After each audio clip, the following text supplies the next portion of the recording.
Well, Thursday Night Football comes to Jacksonville this week, where the Indianapolis Colts will face the Jaguars.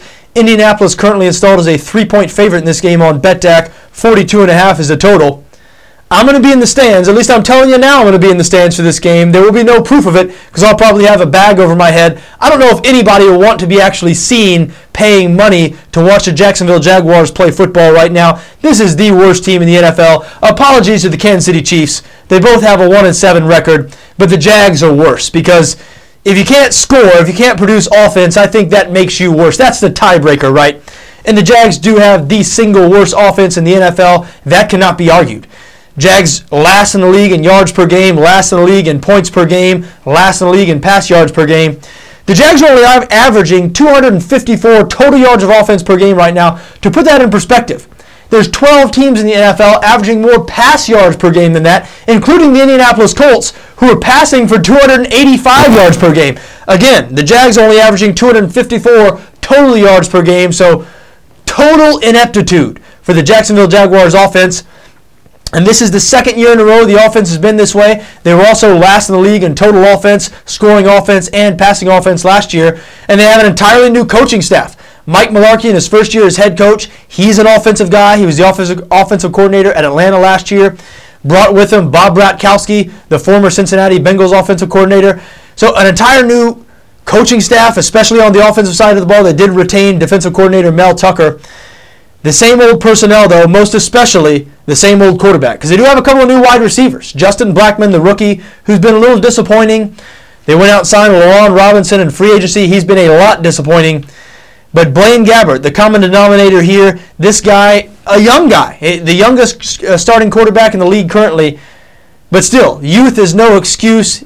A year and a half now, he's been the starting quarterback of the Jacksonville Jaguars, and during that time, he has been the single worst starting quarterback in the NFL, and he's the main reason why the Jags currently have the worst offense in the NFL. And unfortunately for Jags fans, their best player, Maurice Jones-Drew, still out with an injury, will not be playing in this game, so it's hopeless. It is absolutely hopeless for the Jacksonville Jaguars. I'm one of the many people who do not understand why this line is only 3. I say one of the many people because this is currently the most popular public bet out in Las Vegas. I was wrong. When I did our video preview we put up on the site here a couple of weeks ago, I always do a preview of the week on Tuesday. I guessed that the most popular public bet of the week in Vegas would be Denver, who is only a 3.5-point favorite on the road in Carolina. And I was wrong. Denver is the second most popular public bet of the week. The most popular bet is the Indianapolis Colts. Now, being the most popular public bet of the week, that is not a good thing. As a matter of fact, that really scares me. It's enough to scare me maybe off this game entirely. You never like to follow the public in sports betting.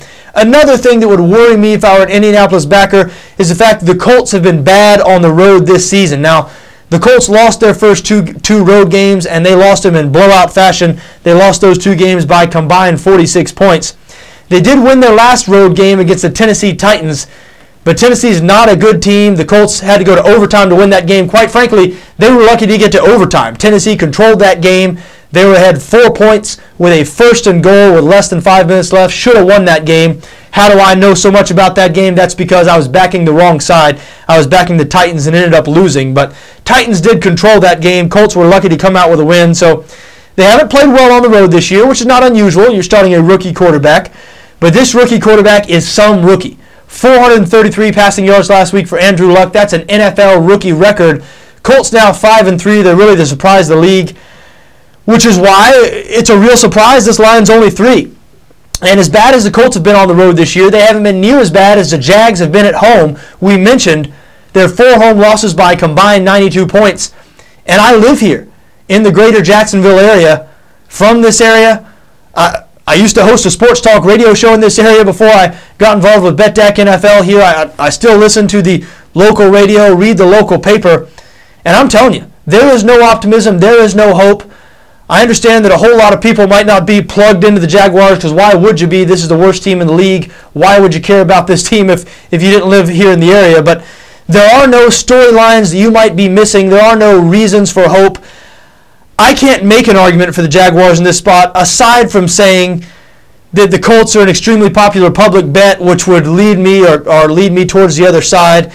And the Colts have struggled a little bit on the road this year. But again, the Jags have been so bad at home. I like the Colts. I like the Colts here -3. I think the Colts are going to win this game.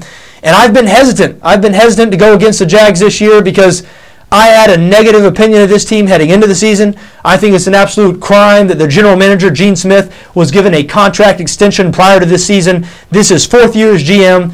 The team has gotten steadily worse under his watch. Jags fans thought it couldn't get any worse than 5-11 last year, last in the league in total offense. Well, Jags fans, welcome to 2012. The offense is even worse. The team is not going to sniff 5 wins.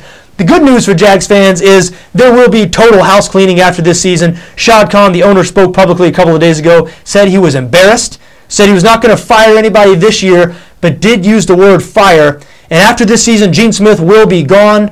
Mike Mularkey, even though it might not be fair, he's in his first year as head coach, but the new general manager, inheriting a guy who was hired by the previous general manager, Gene Smith, a guy who did not do very well in his one season as coach. That will not be good enough. It will be one and done for Mike Mularkey in Jacksonville. And most of these players, most of these guys who've been mainstays for the Jaguars for the last couple of years, I'm talking about guys like Tyson Alualu, Terrence Knighton, Derek Cox, yes, Blaine Gabbert, possibly Eugene Monroe. A lot of these guys that Gene Smith has brought in here, his drafts have been failures, to say the least. 26 draft picks, not a one on the cusp of a Pro Bowl. So there will be a house cleaning, and Jacksonville Jaguars fans have that to look forward to. Unfortunately, 8 long games left in this season, starting with Thursday night. A credit to the Jaguar fans, and I'm not saying myself, not patting myself on the back here or anything, but a credit to the ticket-buying fans who have still showed up to support this mess, because anybody who criticizes attendance in Jacksonville, if you had this team playing in your backyard every week, I'd like to see if you'd be able to produce 65,000 fans every week to show up to the stadium. So I'm not down on Jaguars fans. I am down on the current Jaguars organization and front office. And I am down on you, Jaguars fans, if you're one of the few who still support what's going on right now, the all-in Gene We Trust crew, because it is an absolute disaster. Now, anyway, that's probably more than you've heard about Jaguars football all year, isn't it? Well, one bet you might want to look at this game, one bet you might want to consider is the under. 42.5 is the total here. The trends strongly point towards the under. The under 9-0 in Indianapolis' last 9 division games, the last 9 AFC South games, and 7-0-1 in Jacksonville's last 9 division games, their last 9 AFC South games. So both of these teams, when they play division games, division opponents very familiar with each other, so the defense is familiar with the offenses, familiar with what they like to do. And we saw this Jacksonville defense early in the year. Remember, Jacksonville's only win this season came against Indianapolis in a road game.